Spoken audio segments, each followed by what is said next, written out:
बाप और बेटा रुल कुदस के नाम से आमीन। खुदावंद यीशु मसीह के अजीम जलाली और ख़ूबसूरत नाम में आप सबको सलाम। और आज हम खुदा का शुक्र अदा करते हैं कि एक बार फिर हम खुदा के हजूर में आए हैं ताकि उसके हजूर में आकर दुआ कर सकें, खुदा के पाक और ख़ूबसूरत कलाम को पढ़ सकें और सीख सकें और उसके मुताबिक ज़िंदगी गुजारने वाले बन जाएं। हम खुदा का शुक्र अदा करते हैं कि उसने गुजरे हुए वक़्त में हम सब की बड़ी हिफाजत और निगहबानी की। हम उनसे अच्छे नहीं थे जिनको खुदा ने अपने पास अब्दी आराम में बुला लिया है, लेकिन ये उसका फजल है, प्यार है, मोहब्बत है कि उसने हम सबों को आज तक ज़िंदा और जिंदों की ज़मीन पर रखा है ताकि ज़िंदा रहकर हम खुदा के हजूर में झुक सकें, इबादत कर सकें और खुदा के पाक और ख़ूबसूरत कलाम को पढ़ सकें। सो दुआ करते हैं उन तमाम लोगों के लिए जो बीमारी की हालत में है, घरों में है या हस्पतालों में है, कि खुदा उन्हें कामिल शफा अदा करे। और दुआ करते हैं बे औलाद लोगों के लिए जिनके पास औलाद नहीं, कि खुदा उन्हें भी औलाद जैसी नेमत अता करे ताकि सब लोग जिनके पास औलाद नहीं औलाद को हासिल करें और खुदा का शुक्र अदा करने वाले बन जाएं। दुआ करते हैं उन तमाम बच्चों के लिए जो पढ़ते हैं कि खुदा उन्हें भी कामयाबी व कामरानी अता फरमाए। दुआ करते हैं तमाम खादमीन के लिए जो खुदा का कलाम लोगों तक पहुंचाते हैं कि खुदा उन्हें बरकत दे। और अपने प्यारे मुल्क पाकिस्तान के लिए भी दुआ करते हैं, इसमें रहने वाले तमाम लोगों के लिए दुआ करते हैं कि खुदा हमारे मुल्क में अमन और सलामती को कायम करे और हमारा मुल्क अमन और सलामती का गहवारा बन जाए। तमाम ओहदेदारान जो कि मुल्क के निज़ाम को संभालते हैं उनके लिए भी दुआ करते हैं कि खुदा उन्हें भी अपनी हजूरी से बरकत बख्शे, अक़लदान नशर हिकमत अता करे ताकि मुल्क के निज़ाम को अच्छे और लायक तौर पर चला सके। सो आज हम खुदा के पाक और ख़ूबसूरत कलाम में से अपनी रहनुमाई के लिए पतरस का पहला खत और उसका 3 बाब और उसकी 10 आयत से लेकर 15 आयत तक पढ़ेंगे। कलाम पाक में अपनी रहनुमाई के लिए पतरस का पहला आम खत, उसका 3 बाब और उसकी 10 आयत से लेकर 15 आयत तक पढ़ेंगे। कलाम पाक में हमारी रहनुमाई और भलाई के लिए यूँ लिखा है, चनाचा जो कोई जिंदगी से खुश होना और अच्छे दिन देखना चाहे वो ज़बान को बदी से और होंठों को मकर की बात कहने से बाज रखे। बदी से किनारा करे और नेकी को अमल में लाए। सुलह का तालिब हो और उसकी कोशिश में रहे, क्योंकि खुदावंद की नज़र रास्तबाजों की तरफ है और उसके कान उसकी दुआ पर लगे हैं, मगर बदकार खुदावंद की निगाह में हैं। अगर तुम नेकी करने में सरगर्म हो तो तुमसे बदी करने वाला कौन है?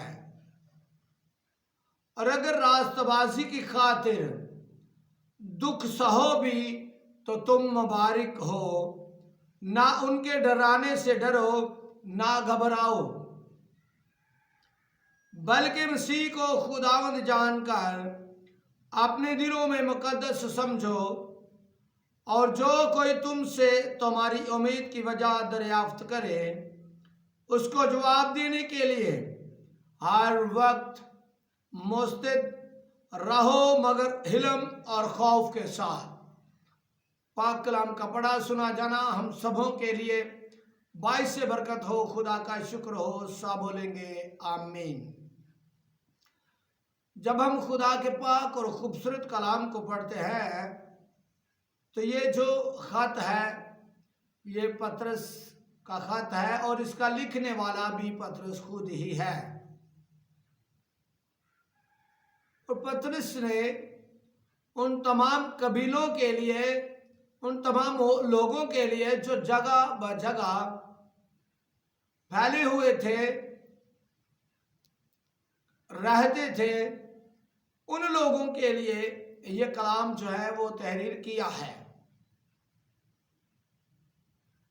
और कलाम में वो बहुत अच्छी और खूबसूरत बातें जो है वो तहरीर करता है, और वो लोगों को समझाने के लिए, लोगों की हदायतों रहनुमाई के लिए ये कहता है कि जो कोई जिंदगी से खुश होना चाहे और अच्छे दिन देखना चाहे। अब ये सवाल पैदा हो रहा है कि जो कोई जिंदगी से खुश होना चाहता है, जिंदगी में खुश रहना चाहता है, जिंदगी में खुशहाल रहना चाहता है, और इंसान चाहता है कि उसकी जिंदगी में अच्छे दिन हो, खुशहाली के दिन हो, शादमानी के दिन हो, और हर तरह की अच्छी ख्वाहिशात जो करता है वो पूरी हो, तो फिर उसे एक काम करना है। और वो काम कौन सा है? उसे एक आदत अपनानी है। और वो आदत कौन सी है?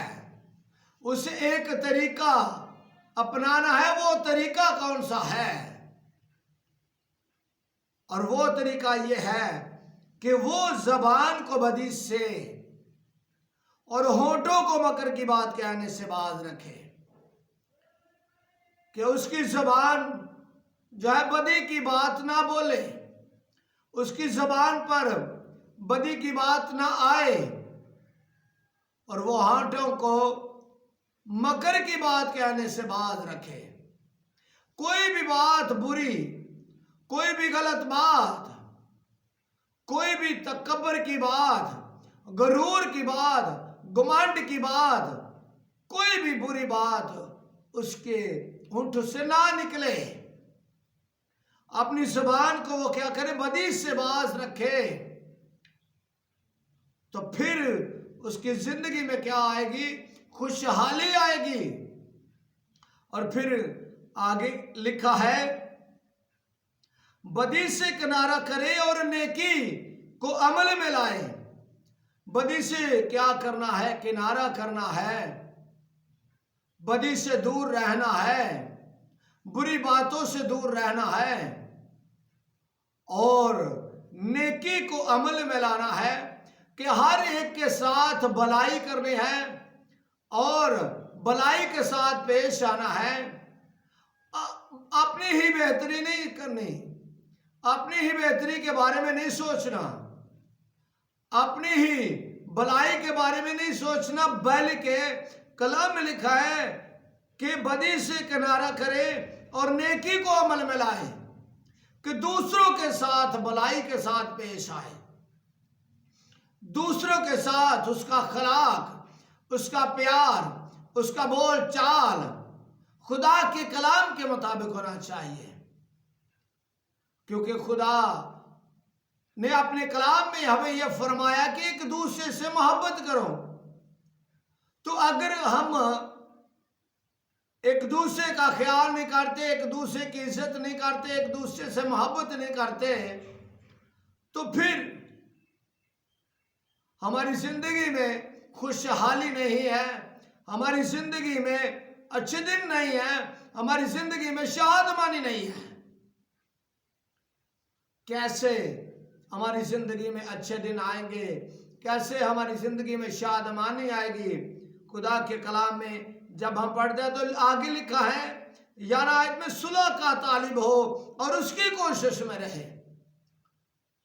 अब यहां पर सुलह का तालिब होने से मुराद है कि हमेशा वो एक दूसरे की सलाह करने वाला हो, एक दूसरे के साथ मिलाप रखने वाला हो, कि सुलह कराने वाला हो, एक दूसरे के साथ सुलह से रहे, प्यार मोहब्बत से रहे। और फिर आगे लिखा है कि इसकी कोशिश में भी रहे।